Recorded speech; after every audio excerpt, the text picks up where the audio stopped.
It looks a lot better than it did before.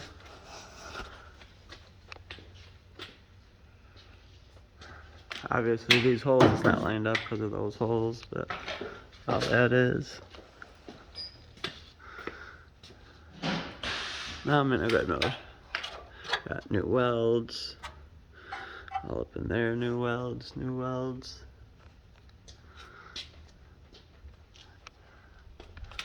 No more wrecked front end.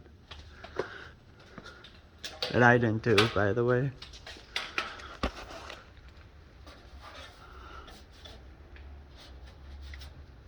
I think some type of spring goes through there. I got it in the trunk. Some type of spring I think goes to that.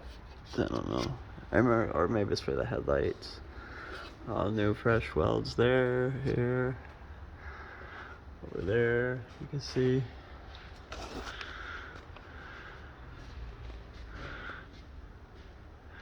Got the parts over there from the bumper.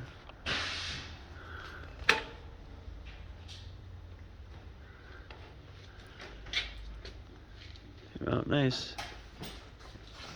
Like, subscribe, share, and hit the thumbs up.